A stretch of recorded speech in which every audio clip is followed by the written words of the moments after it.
Alrighty, so a big good morning. Welcome to your Wholesaling, your lease options marketing mastermind daily trading session. My name is Gil. If you are interested in getting started in real estate in a smart and practical way, or at the very least are looking to outsource, scale your operations in real estate, then you are definitely in the right place. The GoToWebinar control panel is open for any questions, feedback, or clarifications. If you guys have anything, go ahead and enter it in the control panel. Henry, go ahead and attempt to share your screen whenever you can. I want to make sure the visuals are coming good. Morning, everyone. That's my webcam. All right. Let's. Yeah, I need to have this screen. I can't take controls, so I don't know what's. There. One second. Okay, I'll make you a presenter. There we go. That should allow you to share your screen here in a second. Woohoo! All right, we are good to go. So screen's working just fine. And do you need another minute or so there? No, I'm pretty much ready to go. I know we're on a time constraint here. You know, we've got about 20-25 minutes, and normally when I do this presentation, it's a minimum of at least an hour because I have quite a bit of questions when I go through with it. Awesome. But yeah, you know, at the very least, you know, let's tackle whatever we can. You know, we got a lot of investors that do their marketing, come across land deals, so what to do with it, what not to do with it. You know, you're coming on board, and that's really what you specialize in. So hopefully, you know, I think a reasonable expectation, even if you only do a handful of these land deals, even if it's not your primary strategy, definitely feasible throughout the year. Take it away, Henry, whenever you're ready. All right. Thank you, Gil. Gil had brought up a very good point, you guys, in regards with land. You may come across wholesaling in a situation where somebody may say that, you know, I have this property or I have the house that I want to flip, but I also have this piece of property, this land here, that vacant land that I don't know what to do with that's right next to my house. Some people feel like when they come across a situation that there's no money in it. It's a worthless piece of property and there's nothing to do from that standpoint. Or maybe in your leads, just for some odd reason, you may have somebody that may end up having a mobile home on it or just has a vacant land that they inherited. So there's different things there in situations that you have that opportunity. And so just a brief history about myself. You know, my background, I graduated from Fresno State in 1989, actually in construction management. And I worked for a builder for about 4 to 5 years. We were doing on average about 300 homes a year. I was in charge of the scheduling, basically from the foundation all the way up to the roof. And so that's where I got my background in housing. And after about 4 years, then I went on and I worked in the financial services. And what ended up happening was, you know, there was the recession during the 90s. I don't know if most of you probably don't remember or not, but back then in 1990, there was a recession that kind of peeled over into 91 and 92. And so I'd gotten laid off. And I ended up going into the financial services industry that you see right there. However, I always wanted to still be involved with real estate. So while I was in the financial services and insurance, I flipped homes. I rehabbed them. So I would do maybe on average, maybe 5 to 10 a year during that time. Owned several rentals up until about 2005 when I ended up selling all of my rentals, all my single family homes from that standpoint. And I needed to find something else. I wanted to get back into real estate in 2008. And some of the things that attracted me is I did come across a program to learn about vacant land. And so what I ended up doing was I purchased a program, and it was just a 6-week teleworkshop, and went ahead and I gravitated it toward it. It just seemed like it was a unique niche. But one of the things that caught my attention was that the gentleman had mentioned that you're able to cash flow from that vacant land. And I never thought, how can you cash flow from dirt? And so that was something that I gravitated back in 2008. And I was able to create enough income from 2008 up until 2010 to replace my financial services and insurance business. And so I ended up selling off my book of business back in 2010. Now I do this full time. I also coach and mentor students in the land business, and also a lot of real estate agents. I work with a lot of them dealing with land, but also I work with them in sales and marketing. That's one of the key things that I do is I do sales and marketing training too. So in my business, I do land, I've done lease options, I'm back into single family homes, and I do sales training. I speak at events all across the country.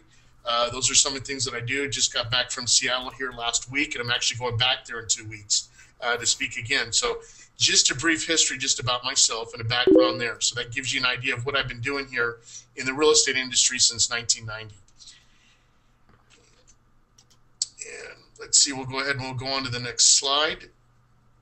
Now, the big question here is why vacant land? You know, and that was a big question here. The thing that I looked at vacant land, and I'll tell you, when I had rental homes, I mean, even though you may have it managed by a property manager, you're still going to get the calls. You're still going to get problem situations that come up. And so one of the things that I wanted to be able to do was get back into real estate, but I didn't want to deal with tenants. You know, so that was something that I didn't want to do. So there was very few options, as you know, in real estate, not having to deal with tenants. So that was one of the things. The other thing, you know, even though I put toilets on there, it's just about anything can go wrong. The air conditioner, the toilet's been a main problem that most people hear that's common. But there's always these problems when you're dealing with a single family home because of the wear and tear over time. And then the other thing, termites. As you know, when you go through inspections, that's one of the key things is there's always going to be a termite inspection. So that's the reason I start with vacant land with dirt. No tenants, toilets, or termites. The other thing, believe it or not, you guys, it is easier to evaluate from a distance. With single-family homes, you still have to do your due diligence. You still have to look at the structure, make sure if the foundation is solid, any other issues or problems. So sometimes that can be a little bit difficult or a little bit challenging, I would say, at a distance. Well, with vacant land, it's simple. It's just dirt. So there's no physical structure to be able to go ahead and analysis that. So there's a technique that I use to go ahead and value land. And so that's something that I can do right here in the comfort of my own home and not physically have to see it. Now, I've done it before. I've had to go out there and look at properties, but now I've gotten to the point where I don't have to do that.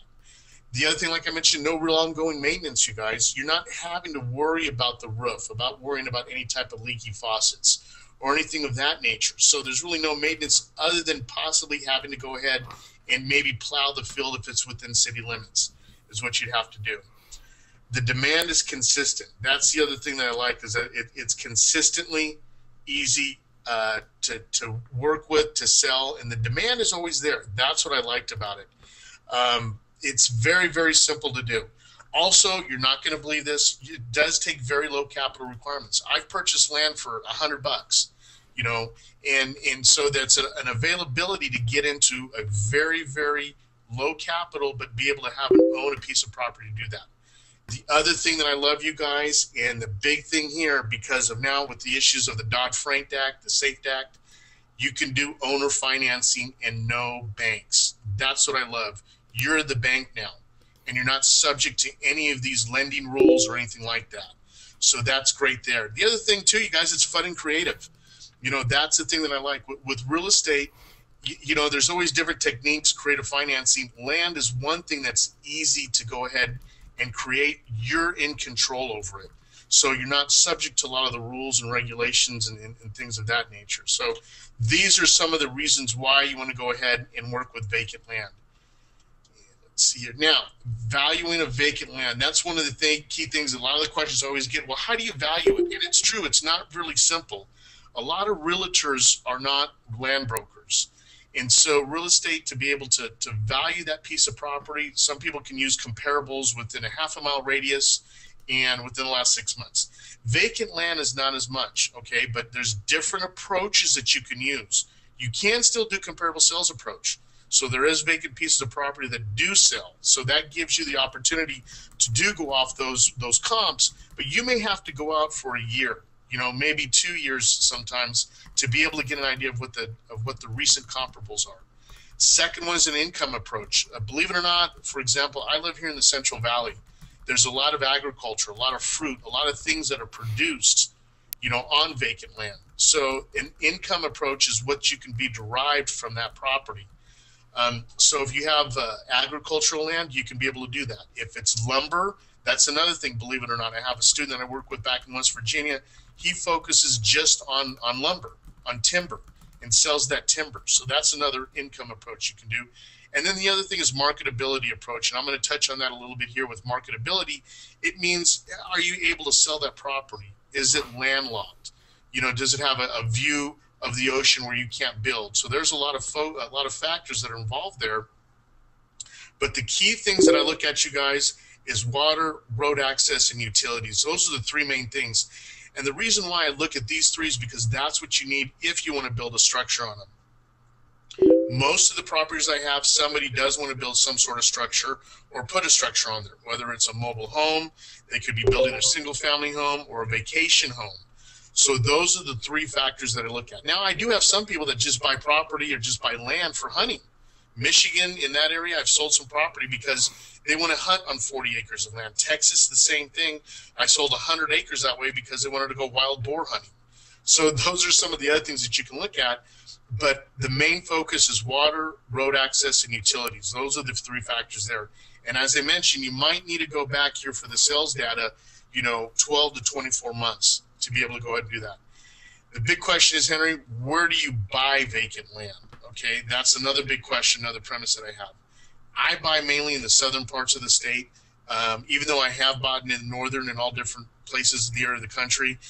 Alaska was just the last one I did here about 6 months ago. But mainly just in the southern parts, and the reason why is the demand is greater in warmer climates. So I typically buy in California, Nevada, Arizona, New Mexico, Texas, Florida, North Carolina, South Carolina. I've done deals in over 37 states and 66 counties. But this is where I've seen the greatest demand here lately in the past year or two. The other thing is I've been buying closer into cities, okay? And the reason why I do that is because prices have dropped. As you know, since 2008, land has gotten cheaper. It's slowly turning around now. So now that gives me the flexibility to come in a little bit closer into the city limits. Before, I used to go right outside the growth path. Well, now I've been buying closer into the city limits. The other thing is infill lots. Those are lots where you see maybe an empty lot in between two houses. That gives you the opportunity to purchase that lot and possibly build or flip that to a builder. The other thing is outside the city limits. You can go ahead and do that. That's something you can still do to buy where you buy large acreages, maybe 40, 80, 100 acres. That gives you an opportunity to buy acreage outside the city limits. And then another big thing is unfinished lots by developers. Now, back in 2009, 2010, you could have just about picked up any type of undeveloped lot by developer because they ended up turning those lots over in 2008 and 2009 to the banks. They just did not want to continue paying on those lots. Their development didn't come through. Their funding didn't come through. So there was a lot of different reasons. There's still quite a few of unfinished lots out there that still give somebody, an opportunity for developers. And then, like I said, cities of economic growth, returning from a recession. If you turn in there and you type in Google, the fastest growing cities in the U.S., it'll give you probably 3 of them in Texas and 2 of them in South Carolina and, a couple of them in California and a couple of them in Florida. But that's the other thing. You're starting to see economic growth returning back into the cities. And so those are some of the things that give you an opportunity to purchase vacant land because now companies are starting to expand. You're starting to see a lot of the developers now developing and building homes. And so that's something there. I want to go back just to how to evaluate land, okay? In this situation, you can get it from recent sales from a land broker, MLS, okay? That's something there that I pull some of the information from land brokers. A couple of websites real quick, you guys, LandWatch and Agent Pro 247. These are 2 websites that I use. Now, LandWatch is the premier one. That's probably the eBay of land, so to speak, because most people who are interested in land, that's where they go to. That's the #1 search site there that you're able to go to look at vacant land. The other thing, you guys, is the county office, okay? A lot of people don't use the government offices like they should. The county has a lot of resources. And so what I typically do is I'll go to the county and I talk to the assessor there and I ask him that question. How do you appraise this vacant piece of parcel? There's a process, there's a system that they use. And so every county is unique. And so if you know that gives you a better idea of how to value that assessed land. Because some counties assess that property at market value. Some of them may assess it at 1/3 of the market value. but this is a question that you want to ask the county appraiser, okay? And they'll help you. They'll work with you on that information. It's free. You typically don't have to pay it. That number is disclosed anyways, typically, because they have to pay taxes on that assessed value. So that's really key in that sense, okay? The other elements, again, like I said, water, road access, and utilities. If you do not have all three of those, the value of your land is going to go down incredibly, okay? If you have road access but no, and you have a place for utilities but no water, that's going to be a big issue, because now you got to have a couple of ways. You either have to drill a well, or you may have to truck in water, you know, or if you don't have city water. Maybe you have water and road access, but you can't put in a septic system or tie into a city sewer. So those are some of the elements that are going to affect the valuation of land. And then the other thing is the purpose of the land. Is it for ag? Is it commercial? Is it industrial? You know, is it for development? So that takes a big factor, because ag land is based purely on income. That's one of the things that you look at. A development is completely different. You know, commercial may be just based on self-storage, you know, gives you that opportunity if it's industrial. If for industrial, can you put a solar field on it? Can you put a wind farm on it? So if it's a zone for that, then that gives it a different valuation. And like I mentioned, the differences with assessed value and market value, that is really key, because here in the state of California, as you know, with Proposition 13, our assessed values are pretty much fixed and when we purchase that property. So unless this property is either improved or it's been sold, that assessed market value pretty much stays at a flat 1% increase. Okay, it's not to say other taxes are added, but that assessment can only increase a certain amount. And so you may have a piece of vacant land that somebody had for 30 years, and it could be there in the middle of San Francisco, and it's worth, you know, $50,000, but in today's market value, it could be worth $500,000. So those are some of the things here in California that are unique. In other areas of the country, you know, the assessed value could be the market value, or it could basically be, a third of it or half of it. But that's the question that you want to be able to ask that assessor to get that idea as far as how they go ahead and value that piece of property. The other things to look for while you're researching, I'm going to tell you, every city has a 10-year master plan. Even if you guys are flipping houses, you want to know where the master plan is, because that's where the city has basically annexed and said, look, we set aside these parcels of land for future growth. And so you want to talk to the economic development, there and ask them, can I take a look at the master plan? What are you planning to do in this area? That gives you an idea of, hey, you're going to be in the path of growth. That property is going to increase, not immediately, but fairly soon. So if you're within city annexed, that means that allows that parcel then to go ahead and be developed. And so that's something that you want to look at. So that will help increase it. So if the city has annexed that parcel, then essentially here that allows you to come in and develop and build a home on it. So that's really important that you want to know. And so if you're flipping homes, or houses or commercial or anything of that nature, you want to be in the path of growth. And this is what's going to help you in that situation to get ahead of the game and be ahead of everybody else and see that potential profit in the future for that piece of land. The other thing is enterprise zones. Believe it or not, cities do sometimes set up these enterprise zones where they allow tax-free, or they allow a business to come in and set up their tax-free, business. So if you happen to have an industrial part of the city, there's a vacant piece of land there. At some point, if you look at it, if it's in an enterprise zone, you could basically possibly flip that parcel to some sort of an industrial company. Because now if they want to warehouse something or store something there, it's tax-free to them, not having to pay the locals taxes for that. So that's important, okay? And I'm going to press upon this again, you guys. City governments have a wealth of information, and all what you need to do is ask. Okay, that's a very key thing, is you want to ask them, about the map as far as the growth of the city, as far as the annexation, the 10-year master plan. The other thing that you can ask them also is, do you have properties that are under, code enforcement, code violations? Because you could have that vacant piece of parcel that hasn't been mowed with weeds and it ends up racking up, a couple $1,000s worth of penalties and fees. That could be an opportunity for you to purchase that vacant piece of land, and all what you need to do is basically take care of whatever infraction that they caused with that property. So that's something there that you can be able to look at, and that could give you an opportunity to purchase that property fairly cheap. Okay. Now, this is the thing that I love. How do you create cash flow from land? Now, remember, when I owned rentals, it was great. You know, if you owned them free and clear, you got that cash minus your taxes and insurance, okay, and any type of maintenance. Well, you know, if you don't, you may be in a situation where you have a mortgage on that property and you pay taxes, insurance, or anything else. It may be a couple of $100 a month you're netting after, you know, you collect that rent money from the tenants. So in this situation, when I look at land, now most land that I buy, it's free and clear. You know, when I purchase it from that individual, very, very rarely do they have any type of mortgage attached. So at this point, let's just say I purchase that parcel for $1,000. I turn around and I sell it for $7,000. Okay, they give me $1,000 down. Now I have a $6,000 note that I'm collecting $250 on a month. Okay, 80% of my deals are typically like that. So now all of a sudden I got 250 coming in. So if I do 3 properties here in the first month, that's 750. Another 3 properties next month, now it's 1,500.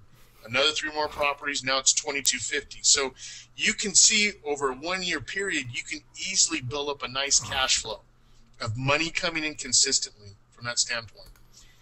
Another opportunity to be able to go ahead is to lease the land. I mean, you could do a ground lease. You know, that could be a situation where you can lease it out to a mobile home person. Maybe they'll go ahead and, let's just say they want to put their mobile home on there. You could lease it to them for, you know, $200, $300, $400 a month. Water rights. I'm going to tell you, this is invaluable. I think here going into the future. There's some areas where you actually purchase that property that has water rights. So that's something that you're able to go ahead and collect money on. Grazing. That's another thing. You can be able to go ahead and have grazing rights for any type of farm or anything like that to be able to do. So that's one thing that you can do from that standpoint.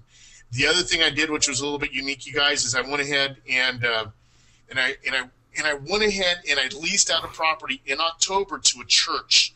They wanted to do their pumpkin patch. They wanted to do a fundraiser. I charged them basically $600 for that plot of land to put their little pumpkin patch to run from the 1st of October until the end of October. They paid me $600. That was enough to pay for my taxes 1 month. So that's something to be able to look to be able to lease that land. Portable self-storage, that's another piece of property, but that's a whole other seminar in itself there. The other thing is billboards, you guys. I mean, you know, when you drive by the freeway, that's money. A lot of people don't realize that, but that's monthly rent that you can be able to collect, you know, each month. And so it's depending on zoning permits, but that's another opportunity to have income. Portable self-storage, that's really unique, and that's something that you're able to do. What I love about portable storage is that, let's just say, for example, you want to get these pods, 10 by 10 pods, and you can go ahead and place these pods on a piece of dirt. I don't need any road. I don't need any improvement. I don't need any electricity. I don't need any water. I can lease these out for $100, $150 a month, you know, and essentially then what I can do is I can go ahead and place 10 pods there. Well, if I only lease out 5 of them, I can have them pick up the other 5 pods. So that gives me that flexibility to have your own portable self-storage unit. Another one is cell towers and antennas, not as much as they were maybe 10, 15, 20 years ago, but cell towers and antennas are one way to do it. The other thing, you guys, I think is really huge, partnering for development. I've done joint ventures where that person owned that piece of property, just couldn't develop it, didn't know the knowledge, the know-how to do it. They own the land. Well, what I need to do is to get a construction loan, build a home on there, and then split the profits or whatever we need to do. So partnering from development. So these are some of the areas here to be able to cash flow from land. So these are just unique strategies that we'd have right there. Next right in here, and if my GoToWebinar cooperates, let's see. And let's see. Now, some of the questions, somebody say, okay, Henry, that's great. We bought it cheap. Here's some of the opportunities to do owner financing. How do you sell it? Okay.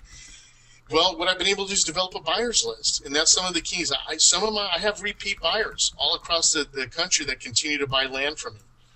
Investors. I have international buyers, you know, owner builders, local buyers. You know, I educate a lot of my buyers through webinars and through events, you know, so I gain that credibility. And so that's something that you want to be able to do is develop that buyer's list. Online platforms like Bid for Assets. eBay could be another source. You go onto eBay and type in real estate, type in vacant land, you'll see all the properties that are for sale that way. The other thing, like I mentioned, is international buyers. Dubai, South America. There's a lot of people outside the U.S. that just want to own a piece of America. So there's opportunities there. Like I mentioned, I build trust through information on the property. That's one of the things that I do. Sunnyland.com. This is one site that I use that I advertise a lot of my properties on. The other thing, like I said, owner financing. There's a lot of people out there, you guys, that have $1,000 in the bank than $7,000. And I love that. Now this opens you up to a whole different buyer's list. How many of you guys have come across a piece of property, put it on Craigslist, and you get a lot of these emails saying, hey, do you do owner financing? Well, you're wondering, well, how can I turn these people into buyers? Well, this is one way to do it with vacant land, because you're financing your own land, okay? The other thing is asking the right questions. I mean, I ask people sometimes, what is it that you're looking for? Because sometimes, my vacant land, for example, has sold. Well, I still have those people calling me, and I ask, well, if you're still looking for property, where are you looking at? What type of property? What do you want to do? Now, all of a sudden, what I do is I have that buyer looking in the area that I just bought that property. I may go back to another person that was wanting to sell their piece of land but couldn't quite get the right price for it.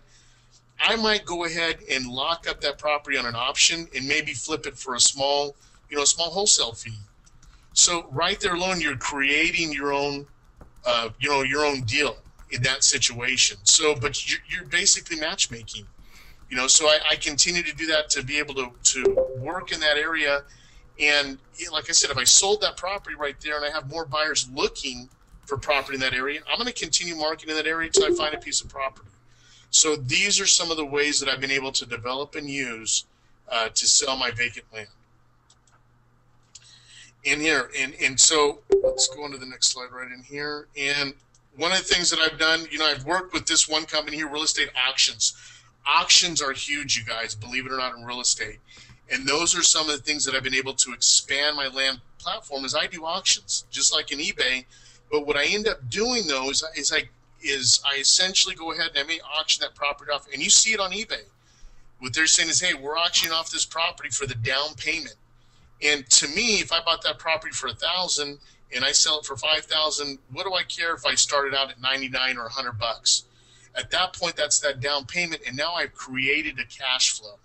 So those are some of the things that you're able to sell that vacant land is doing it through auctions. And so this is what I feel it's going to be, part of the future going forward here, you guys. Not only in vacant land, but I think in houses. We're starting to see some houses, going up for auctions at some point. So this is something here. Now you're expanding your buyer's base through auctions, okay? Not only here locally, but internationally. I think that's really huge that a lot of people don't look into, but this is another platform that I use, to go ahead and sell my thing.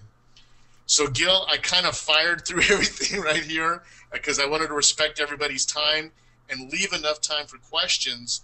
But this is a unique strategy that I think everybody can get involved in with very, very low capital type of requirements.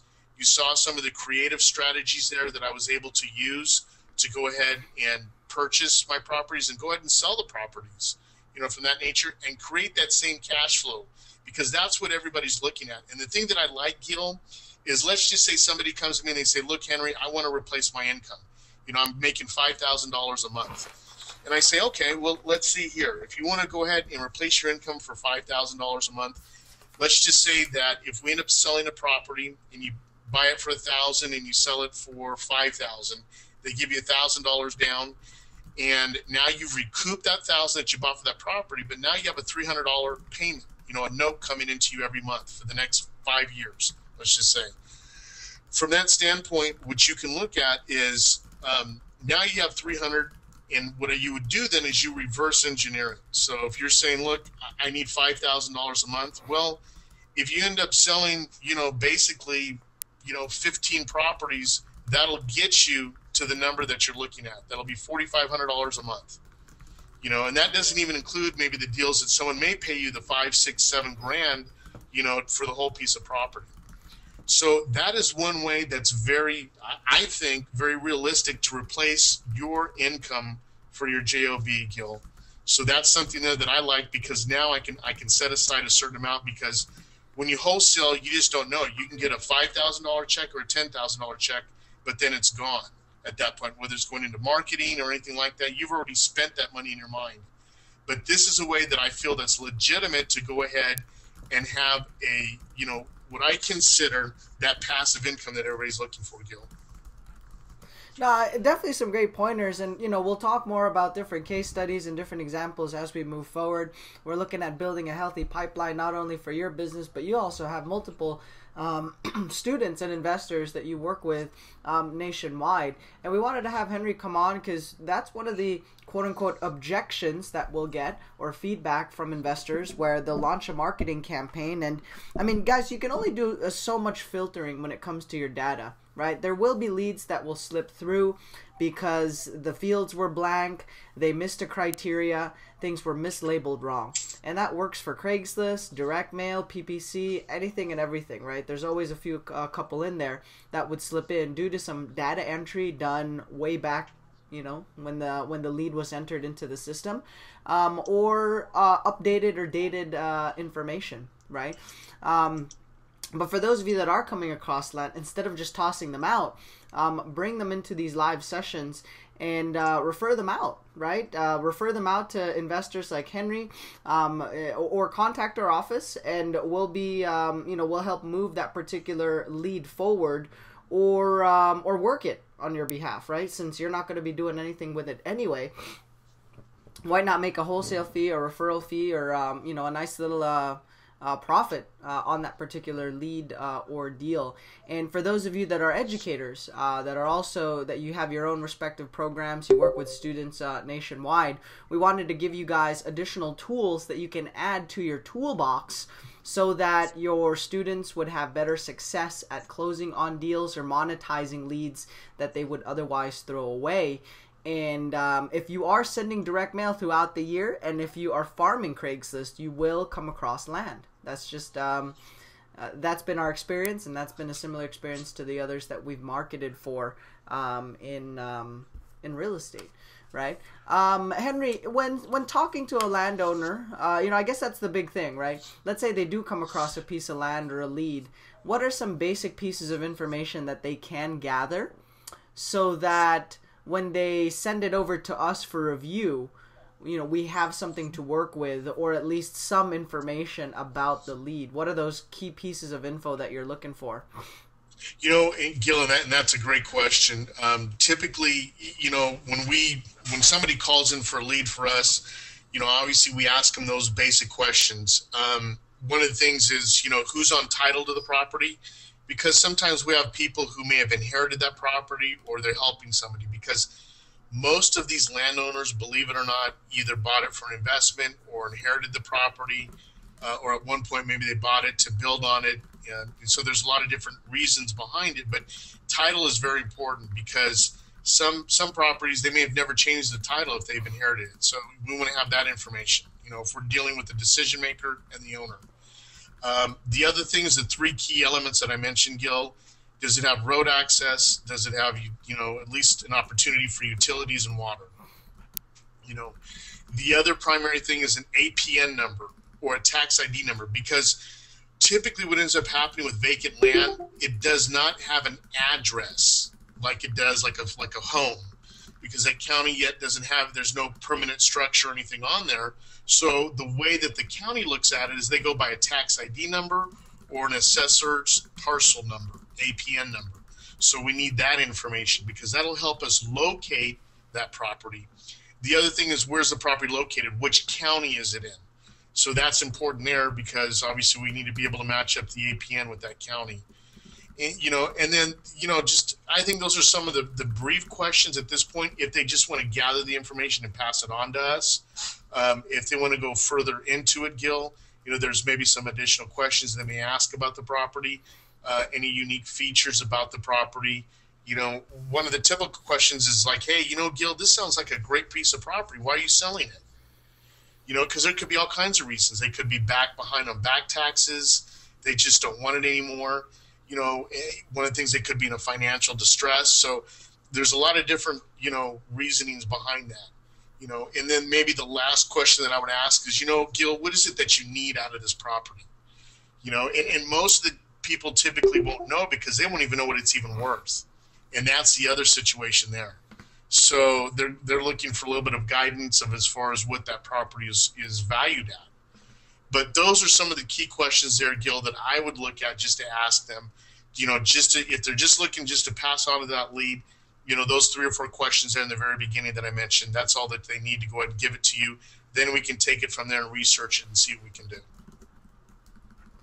Awesome. So yeah, I mean, we'll keep it simple at first, right? If you have any particular land deals, chances are, bring them in to the 9 a.m. session, or if you're in our group coaching program, it comes under to about under $1 a day, and bring those scenarios into the group coaching program. Let Steve know you have a possible land lead or deal. Not quite sure if it's worth pursuing, but we'll take a second look at it, see if we can monetize it.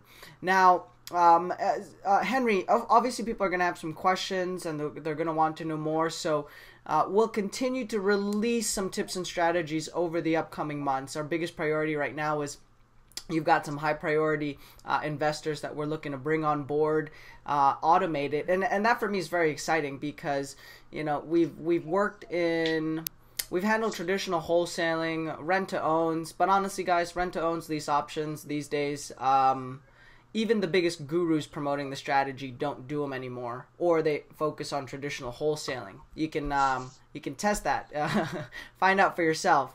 But we're getting a lot of inquiries about rent-to-owns, and I'm telling people, honestly, we're wholesaling more than we are doing rent-to-owns, and that's also corresponds with the time of the year. And Bill talks about that, right?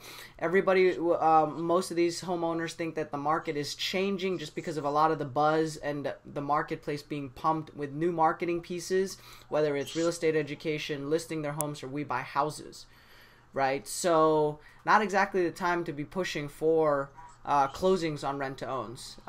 It's people want their money now, and they'll get that sooner with a cash offer or referral on a listing. So we don't want to overcomplicate it. Bring it into the session. We'll analyze it. Now, Henry, any other last tips before you jump off? I know you're on a tight schedule here this morning, but we'll schedule a call with you since we're going to automate this whole land operation. We've done it for wholesaling, rent-to-owns, done it for short sales.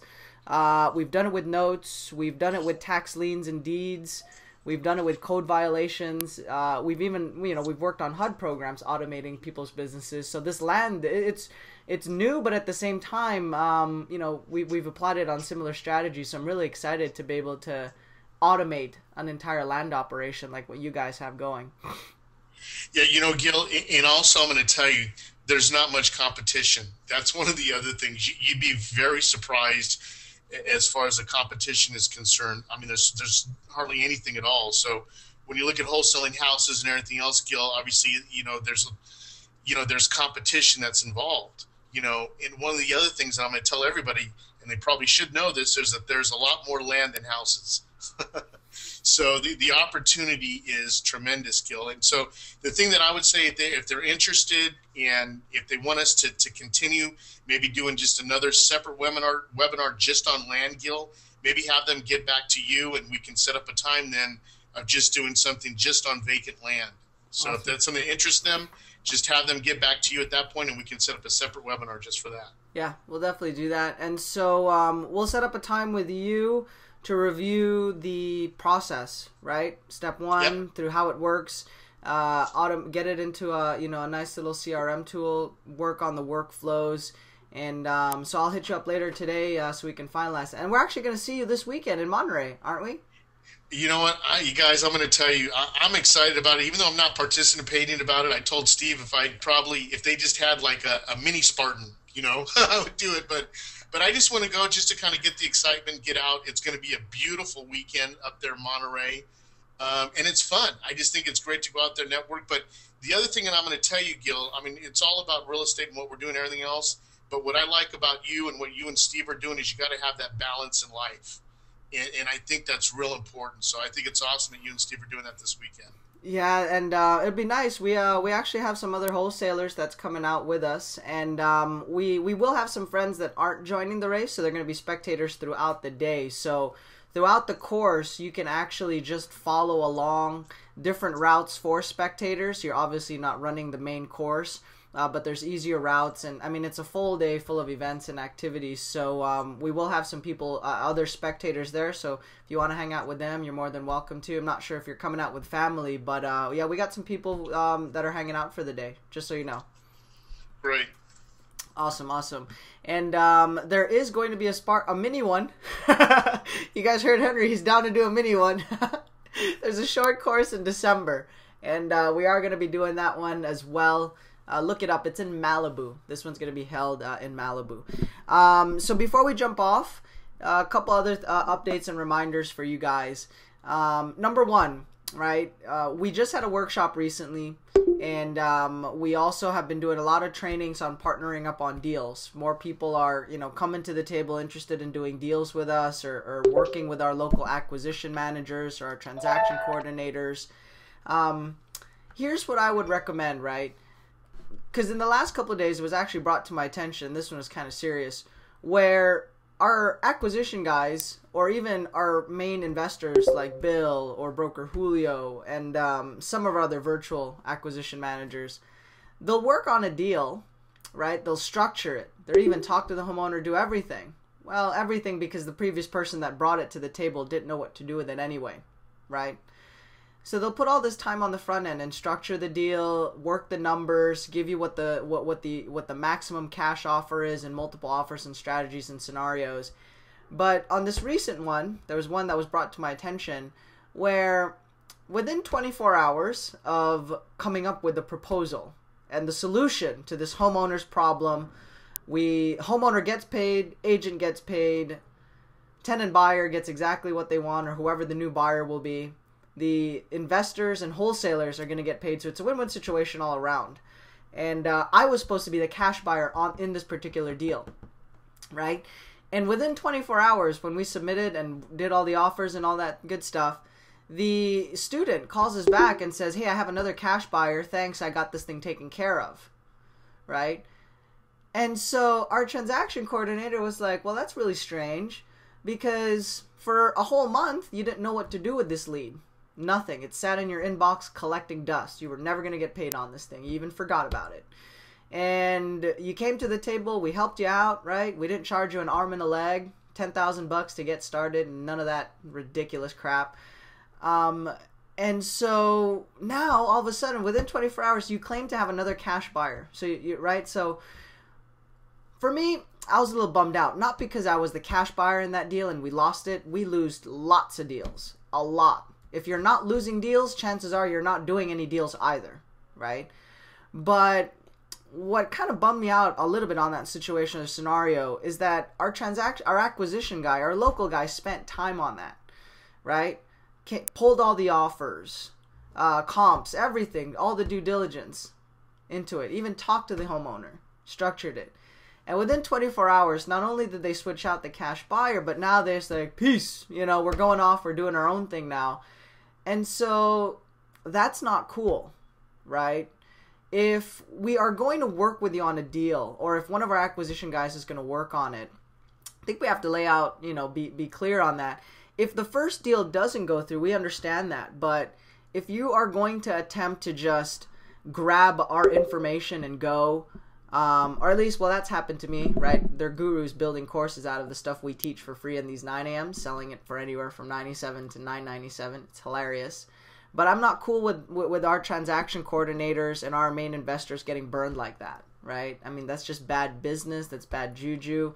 And it's really not a good way to conduct yourself. It's very unprofessional. So if you are going to work with somebody on a deal, right, make sure you lay out the ground rules. Who's going to do what, who's going to talk to who, and who's going to get paid, and how, right? So that's number one. Make sure that the expectations are clear. And if you are already very hesitant, right, or you have trust issues as an individual, I don't know what happened to you, but you just, you have this 99% of the time, you always think people are out to get you. That's not healthy either, and it'll be very difficult for you to do deals virtually, let alone partner with other people, since you just don't trust them. And no matter what they do, right, you've got these trust issues that you have to work out personally, right? So if you're going to work with us on a deal, we want to make sure that the person who is going to move the deal forward has the highest chance of success on closing or moving it forward, right? For example, this morning, Jason had emailed us, actually last night, Jason emailed us 2 leads that might be good deals. We analyzed the numbers and they look good. So I text Jason, and anybody in my office would go through the same process. We got back to Jason and asked him, hey, do you want to talk to these guys? The numbers are looking good. I can have somebody on my team talk to them. We just need to know how to move forward. What's protocol?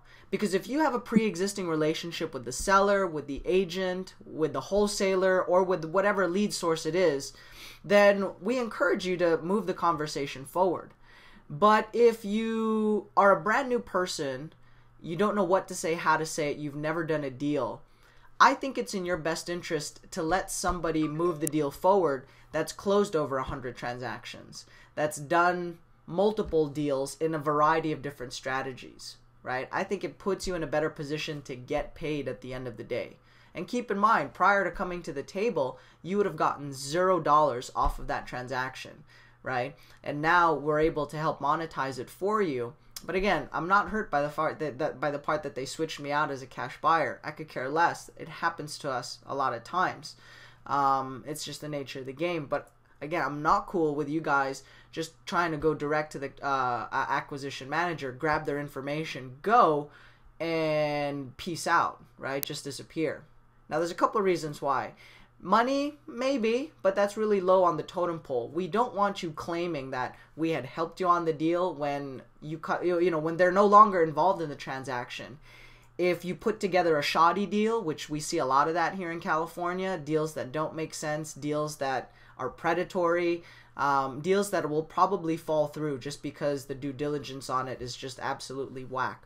We do not want to be a part of that, right? In all my years of business here in the United States since 2000, I've got 0 issues, 0 complaints, not a single one, whether in real estate, in our marketing company, or in our internet marketing projects. And we want to keep that track record, right? So just want to lay out, remind you guys and not calling anybody out specifically, right? I just want to, let you guys know that you got to treat these guys with respect. And if they're going to spend time with you and work on these deals, don't peace out on them. They'll just grab their content and go. Unlike these guys are really busy doing deals, and I will tell you, they will blacklist you in a heartbeat, and they could care less, right? Because at the end of the day, they're doing their own marketing for property scouts and bird dogs, and the way they look at you're bringing a deal to the table. They want to do multiple deals with you, and that's absolutely okay. But if not, you are the expendable commodity that they can switch you out for anybody else in the marketplace who wants to do deals. And in the long run, it's the person that stays in the game, stays consistent with their marketing, and works with good people around them that will allow them to do deals. So if you guys have any clarifications on that, type that one in. Just want to make sure we made that announcement and this goes into the replay so that it's a win-win situation for everybody and it's cool all around. If there are any other questions, clarifications, or feedback, go ahead and type it in there. And I'll go ahead and transition here to Steve while we kill some time, wait for some questions. Steve, anything going on in the group coaching programs? Any updates? What's the latest?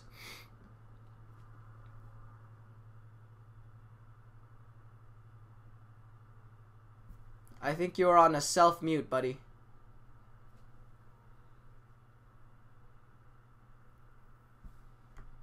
You are still on self-mute. All right, we'll give you a second to gather yourself there. Bill, anything on your end? Anything urgent before we jump off the session? Bulls make money. Bears make money. Hogs go to slaughter. Very true. Very true. I mean, don't get greedy, guys, right? I mean, it's I follow the example a lot of my mentors and coaches, and there's more than enough deals to go around. It is an abundance mentality. Like I said, maybe some of you guys are just a little bit skeptical. Maybe you've been burned by other programs and you're very cautious about, trying to partner with other investors. I mean, guys, at the end of the day, if there's no money out of your pocket on the front end, or at least not a significant one, if it's a pretty straightforward deal, then, extend the same courtesy back to the person that you're doing that joint venture with. You know what I mean? I know some of you guys have been burned like me before, but you don't have to live that way, right? Let it go. Move on to the next good deal. So I don't think Steve's going to be jumping on this session, or he might be on a current call right now. We are good to go. I'll open the session tomorrow just for open Q&A if you guys have any particular support questions, training questions. We are going to talk a little bit more about land as we move forward. Different case studies and scenarios as we help automate Henry's operation and scale it into a nationwide program. So that's going to be cool. Leads are going out. Oh, looks like Steve is back. Anything on your end, Steve? I wasn't sure if you had any announcements for your group coaching calls group. I did. Well, I had to take a call. I just got a lease option email I'm sending out. It's a good start to the day. I'm going to follow up with a couple people that were starting text and email marketing.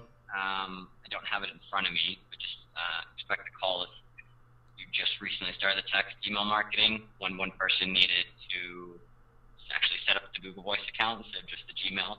But I'll be reaching out to them.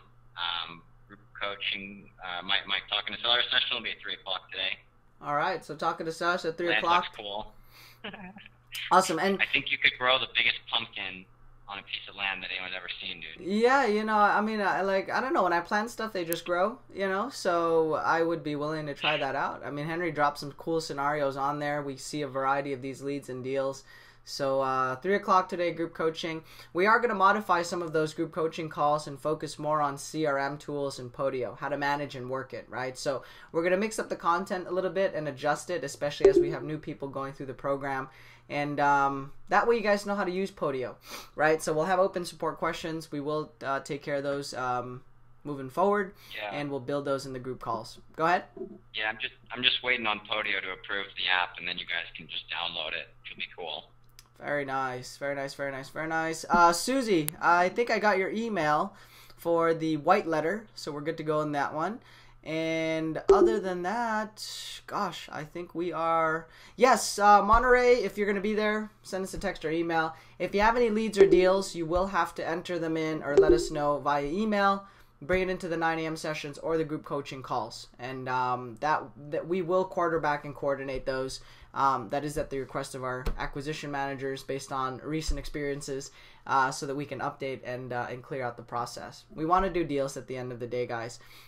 If you have any urgent items, you know how to get a hold of the office. My name's Gil on behalf of Henry, Bill, Robert, and a whole bunch of the other content contributors that support our daily training calls. Thank you, and we'll see you on the next live session. Have a great day, everyone. Bye-bye.